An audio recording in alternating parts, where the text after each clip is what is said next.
bugun men juda muhim masalani tushuntirib beraman. Pensiya jamg'armasi yoki boshqa davlat organi sizning pensiyangizdan, nafaqangizdan yoki hisobingizga tushishi kerak bo'lgan puldan qarzingiz bor, ortiqcha to'lov bo'lgan. Oldin noto'g'ri hisoblangan degan bahona bilan pul ushlab qolayotgan bo'lsa, endi buni shunchaki indamasdan qabul qilib yurish mumkin emas. Sud bunday ushlab qolishlarni noqonuniy deb topgan holatlar bor va bu ma'lumot pensiya oladiganlar, bo'g'uvchisini oladiganlar, bo'g'uvchisini yo'qotganlar, ijtimoiy yordam oladigan oilalar. Hatto ularning farzandlari uchun ham juda muhim. Men bu videoda sizga oddiy tilda tushuntiraman. Oldin qanday bo'lgan, hozir nima o'zgaryapti? Kim o'z pulini qaytarib olishi mumkin? Kimlarda haqiqatan ham ushlab qolish qonuniy bo'lishi mumkin? Qaysi hujjatlarni yig'ish kerak va qayerga murojaat qilish kerak? Videoni oxirigacha ko'ring. Chunki ko'pchilik aynan oxirgi bosqichda xato qiladi, arza yozadi, lekin noto'g'ri yozadi. Idoraga boradi, lekin dalil olib bormaydi. Sudga murojaat qiladi, lekin talabni aniq qo'ymaydi. Hozirning o'zida kanalga obuna bo'ling, like bosing. Chunki bunday huquqiy ma'lumotlar bir kun kelib sizga, ota-onangizga yoki yaqinlaringizga juda kerak bo'lib qolishi mumkin. Men amaliyotda ko'p uchratadigan vaziyat shunday. Odam pensiya yoki nafaqa oladi. Bir kuni kartasiga pul odatdagidan kam tushadi. Masalan, har oy 1.200.000 so'm pensiya olardi. Bu oy 800.000 so'm tushdi. U pensiya jamg'armasiga boradi. U yerda unga sizga oldin ortiqcha pul to'langan ekan. Hujjatlaringizda kamchilik bo'lgan, staj noto'g'ri hisoblangan. Bolalar nafaqasida qayta hisob kitob bo'lgan. Qarzingiz bor, shuning uchun ushlab qolyapmiz deb javob berishadi. Eng katta muammo shundaki, ko'p odamlar buni davlat organi aytdimi, demak to'g'ri bo'lsa kerak deb o'ylaydi. Mayli, qarz bo'lsa ushlab qolsin deydi. Lekin men sizga aniq aytaman. Har qanday ushlab qolish qonuniy bo'lishi uchun uning aniq huquqiy asosi bo'lishi kerak. Shunchaki xodimning og'zaki gapi, kompyuterda chiqqan hisob kitob, ishki dalolatnoma yoki bizda shunaqa tartib degan javob yetarli emas. Oldin bunday holatlarda odamlar ko'pincha idoradan idoraga sarson bo'lardi. Pensiya jamg'armasi qarzingiz bor derdi. Bank biz faqat kelgan pulni beramiz derdi. Majburiy ijro byurosi bizga ijro hujjati kelgan bo'lsa ushlab qolamiz derdi. Mahalla bizning vakolatimiz emas derdi. Natijada fuqaro o'z pulini izlab yuraverardi. Ayniqsa keksalar, nogironligi bor shaxslar, huquqiy bilimga ega bo'lmagan insonlar bu jarayonda charchab, o'z haqqidan voz kechib yuborardi. Hozir esa asosiy o'zgarish shundaki, sudlar bunday masalalarda fuqarolarning huquqlarini tekshira boshladi. Agar pensiya jamg'armasi yoki boshqa organ pulni ushlab qolayotgan bo'lsa, sud birinchi navbatda so'raydi, qaysi qonunga asosan fuqaroga bu haqda yozma qaror berilganmi? U qaror bilan tanishtirilganmi? Fuqaroga e'tiroz bildirish imkoniyati berilganmi? Qarz miqdori qanday hisoblangan? Qaysi davr uchun ortiqcha to'lov deyilyapti? Bu ortiqcha to'lov fuqaroning aybi bilan yuzaga kelganmi yoki idoraning o'zi xato qilganmi? Mana shu savollar juda muhim. Chunki agar xato idoraning o'zida bo'lsa, masalan, pensiya jamg'armasi o'zini to'g'ri hisoblab, o'zi ortiqcha to'lab, keyin yillar o'tib kelib, endi buni sizdan qaytarib olamiz desa, buni avtomatik qonuniy deb bo'lmaydi. Fuqaro aldov qilmagan, soxta hujjat bermagan, ma'lumot yashirmagan bo'lsa, masala boshqacha baholanishi kerak. Asosiy qism men nimalarni bilish kerak, kim xavotir olishi kerak. Kim xavotir olmasligi kerak birinchi navbatda? Men hamma tomoshabinlarga bitta qo'yda aytaman. Sizning pensiyangiz, nafaqangiz yoki ijtimoiy to'lovingizdan pul ushlab qolishayotgan bo'lsa, albatta yozma asos talab qiling. Nima uchun kam tushdi deb og'zaki so'rash yetmaydi. Siz menga pul ushlab qolish to'g'risidagi qarorning nusxasini bering, qarz hisob kitobini bering, qaysi qonun moddasiga asosan ushlab qolinganini yozma ko'rsating deb talab qilishingiz kerak. Birinchi misol. Otaxon har oy 20.500.000 so'm yoshga doir pensiya oladi. Bir kuni 20.200.000 so'm tushadi. Ya'ni 450.000 so'm ushlab qolingan. Pensiya jamg'armasiga borsa, sizga 2020 yilda 5 million so'm ortiqcha to'langan. Endi har oy o'tin foizdan ushlab qolamiz deyishadi. Otaxon so'raydi, qanday qilib ortiqcha to'langan? Men hujjatlarni o'zim topshirganman. Sizlar hisoblagansizlar-ku.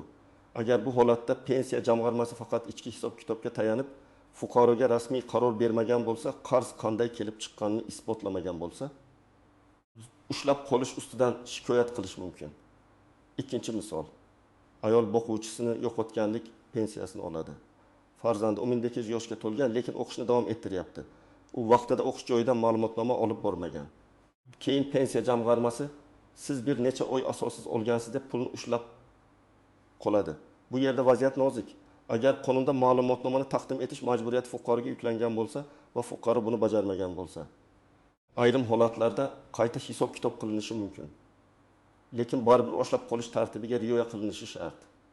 Fuqaroga qaror berilishi, miqdor aniq ko'rsatilishi, e'tiroz bildirish huquqi tushuntirilishi kerak. Biz shunaqa qildik degan javob yetarli emas. 3-misol. Nogironlik pensiyasi oluvchi shaxs har oy 900 ming so'm oladi. Tibbiy ko'rikdan qayta o'tish muddati kelgan, lekin komissiya kechiktirib yuborgan yoki navbat bo'lmagan. Keyin to'lov vaqtincha to'xtatilgan, keyin qayta tiklangan, ammo bir qismini qarz deb ushlab qolishgan. Bunday holatda kimning aybi borligini aniqlash muhim. Agar fuqaro o'z vaqtida murojaat qilgan bo'lsa, tibbiy komissiya yoki idora kechiktirgan bo'lsa, fuqaroning pulini kamaytirish adolatli bo'lmasligi mumkin. Dalil sifatida tibbiy muassasaga topshirilgan ariza, navbat varaqasi, SMS, ro'yxatdan o'tgan sana. Shifokor xulosalari kerak bo'ladi. 4-misol. Bir oilaga bolalar nafaqasi tayinlangan. Keyin daromadlar qayta tekshirib, sizning oilangiz aslida mezonga to'g'ri kelmagan deb 3 million so'm qaytarish talab qilingan. Agar oila daromadni yashirgan bo'lsa, masalan, ishlayotgan odamni ishsiz deb ko'rsatgan bo'lsa, uy-joy, avtomobil yoki boshqa ma'lumotlarni qasddan yashirgan bo'lsa, organ pulni qaytarishni talab qilishi mumkin. Lekin agar ma'lumotlar davlat bazalarida bo'lgan, idora o'zi tekshirib tayinlagan, fuqaro yolg'on ma'lumot bermagan bo'lsa, bunday qarzni avtomatik ravishda fuqaroga yuklash mumkin emas. Demak, kimlar xavotir olishi kerak? Agar sizga haqiqatan ham qarzingiz bor deb pulingizni ushlab qolayotgan bo'lsa, albatta tekshiring. Agar pensiyangiz kamagan bo'lsa, kartaga tushadigan summa o'zgargan bo'lsa, oldingi oylarga nisbatan farq paydo bo'lgan bo'lsa, buni shunchaki narxlar, bank komissiyasi yoki tizim xatosi deb o'ylamang. Har oy tushgan summalarni solishtiring. Kimlar xavotir olmasligi mumkin? Agar sizda sud qarori bor bo'lsa, masalan, aliment undirish, zarar undirish, bank krediti bo'yicha ijro hujjati, soliq qarzi yoki boshqa majburiy ijro hujjati mavjud bo'lsa, unda ushlab qolish qonuniy bo'lishi mumkin.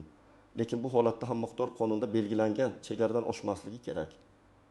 Masalan, ijro hujjatlari bo'yicha pensiya yoki ish haqidan ushlab qolishning chegaralari bor. Hamma pulni birdan olib qo'yish odamni yashash uchun mablag'siz qoldirish mumkin emas. Bu yerda yana bir muhim masala bor. Pensiya jamg'armasi bilan majburiy ijro byurosini adashtirmaslik kerak. Agar pulni pensiya jamg'armasi o'zi o'rtacha to'lov deb ushlab qolayotgan bo'lsa, bir tartib. Agar pul MIB orqali sud qarori yoki ijro hujjati asosida ushlab qolinayotgan bo'lsa, boshqa tartib. Siz birinchi navbatda ushlab qolish manbasini aniqlashingiz kerak. Pulni kim ushlab qolyapti? Pensiya jamg'armasimi, bankmi, MIBmi, soliq organimi yoki boshqa idorami? Endi eng muhim nozik jihatlarga o'tamiz. Men bu joyni diqqat bilan tinglashingizni so'rayman, chunki ko'pchilik aynan shu yerda adashadi. Birinchi nozik jihat. Ortiqcha to'lov har doim ham fuqaroning qarzi degani emas. Davlat organi xato qilishi mumkin, hisobchi noto'g'ri hisoblagan bo'lishi mumkin, elektron tizim ma'lumotini noto'g'ri tortgan bo'lishi mumkin. Staj, ish haqi, guruh imtiyoz, farzand soni, o'qish davri noto'g'ri kiritilgan bo'lishi mumkin. Agar fuqaro qasddan yolg'on ma'lumot bermagan bo'lsa, soxta hujjat topshirmagan bo'lsa, ortiqcha to'lov masalasida idoraning javobgarligi ham baholanishi kerak. Ikkinchi nozik jihat, og'zaki ogohlantirish yetarli emas. Sizga aytganmiz, telefon qilganmiz, mahallaga xabar berganmiz kabi gaplar huquqiy asos bo'lib qolmaydi. Rasmiy qaror bo'lishi kerak. Unda qarz miqdori, davri, sababi, huquqiy asosi va shikoyat qilish tartibi ko'rsatilishi kerak. Agar sizga bunday hujjat berilmagan bo'lsa, siz birinchi navbatda hujjat talab qilasiz. Uchinchi nozik jihat, muddat masalasi. Ba'zi idoralar 3 yil, 5 yil, hatto 10 yil oldingi to'lovni ham ortiqcha to'langan deb qaytarishni so'rashi mumkin. Bunday holatda davom muddati, ma'muriy tartib, fuqaroning xabardor bo'lgan vaqti, idoraning o'z vaqtida harakat qilgani yoki qilmagani muhim bo'ladi. Ya'ni qachon aniqladik, o'shandan boshlab ushlab qolamiz deyish har doim ham yetarli emas. Har bir holat alohida tekshiriladi. 4-nozik jihat, ushlab qolish foizi.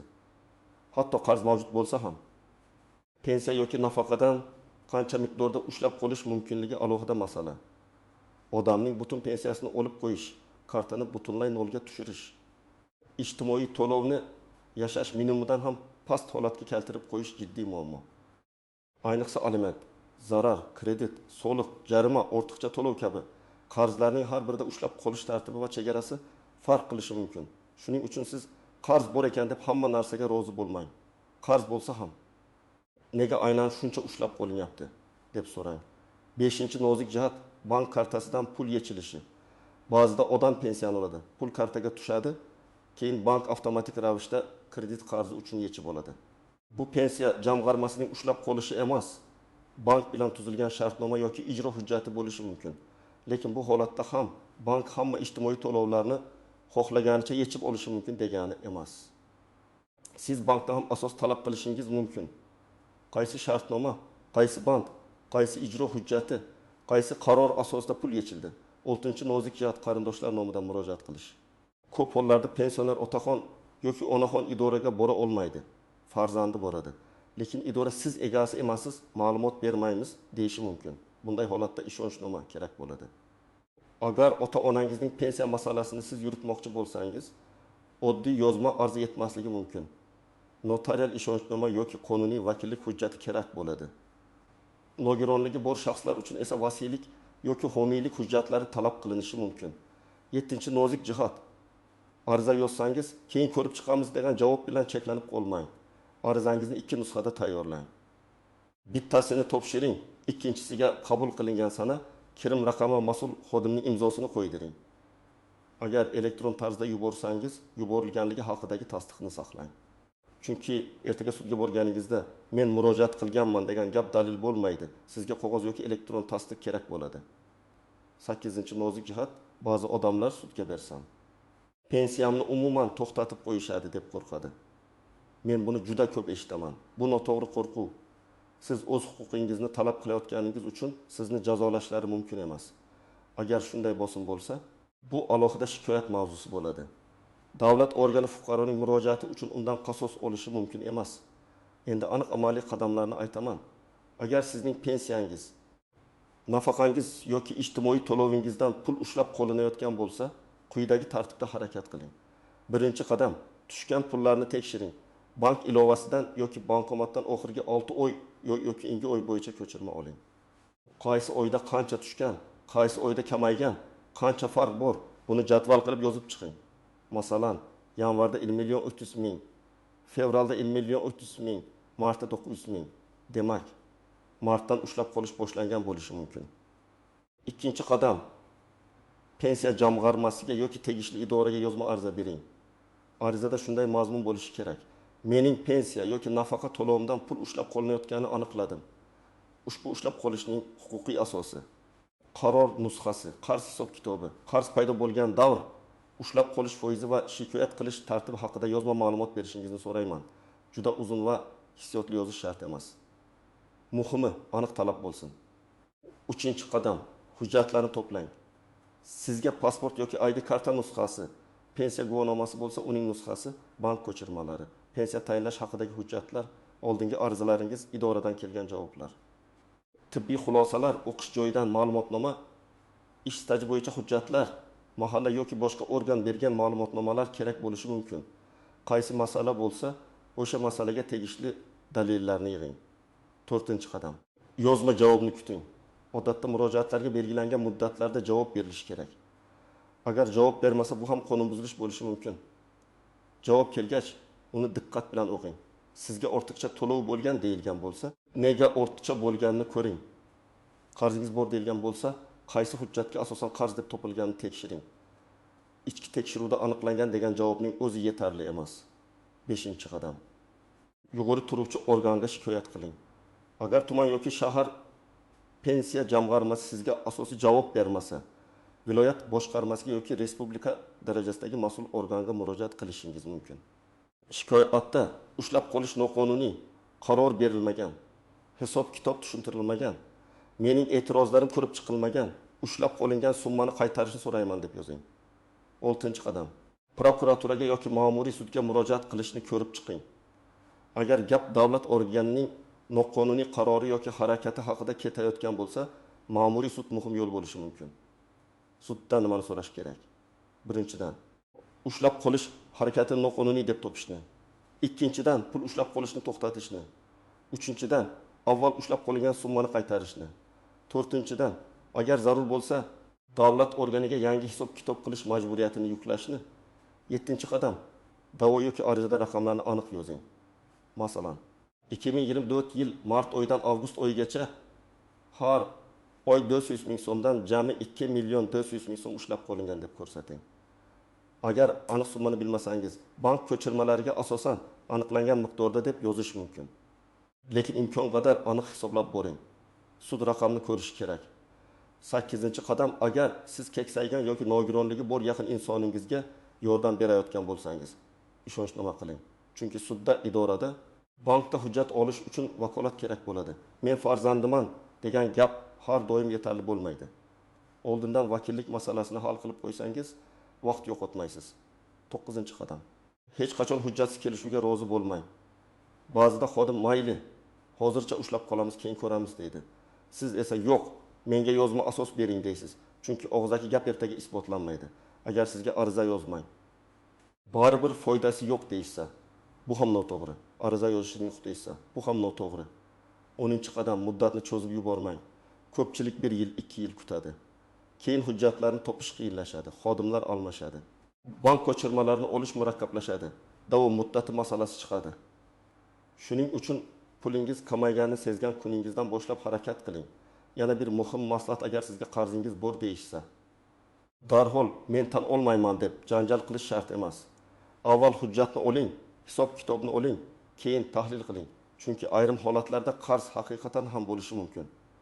Masalan, fuqaro ishlayotganini yashirgan bo'lsa, o'qishni tashlagan farzand uchun nafaqa olishda davom etgan bo'lsa, nogironlik guruhi bekor bo'lganini bildirmagan bo'lsa, vafot etgan shaxs nomidan pul yechilgan bo'lsa, bu jiddiy huquqiy oqibatlarga olib kelishi mumkin.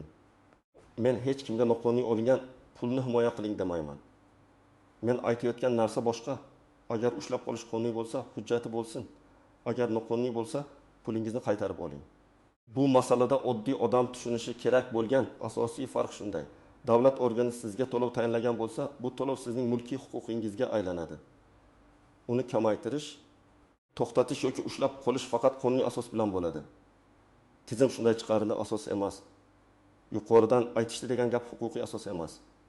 Hamma shunday to'layapti degan gap ham asos emas. Asos bu qaror, hisob-kitob, qonun normasi va shikoyat qilish imkoniyatidir. Demak, agar pensiya jamg'armasi yoki boshqa organ sizning pulingizni ushlab qolayotgan bo'lsa, eng avvalo sababini yozma talab qiling. Qarz qayerdan paydo bo'lganini, qaysi davrga tegishli ekanini, kimning aybi bilan yuzaga kelganini va necha foiz ushlab qolinayotganini aniqlang. Agar qonuniy asos bo'lmasa, yuqori organga shikoyat qiling. Zarur bo'lsa sudga murojaat qiling va ushlab qolingan pullarni qaytarishni talab qiling. Eng muhimi, indamang. Ko'p odamlar davlatniki to'g'ri bo'lsa kerak deb o'z haqqidan voz kechadi. Lekin qonun hamma uchun bir xil. Davlat organi ham xato qilishi mumkin. Fuqaro esa o'z huquqini talab qilishga haqli. Agar sizda shunday holat bo'lgan bo'lsa, kommentariyada yozing. Pensiyangizdan yoki nafaqangizdan qancha ushlab qolishgan, qanday javob berishgan. Men keyingi videolarda eng ko'p uchraydigan holatlarni alohida tahlil qilib beraman. Video foydali bo'lgan bo'lsa, like bosing, yaqinlaringizga yuboring va kanalga obuna bo'ling. Bu ma'lumot ayniqsa ota-onalarimiz, pensionerlar va ijtimoiy yordam oladigan oilalar uchun juda kerak.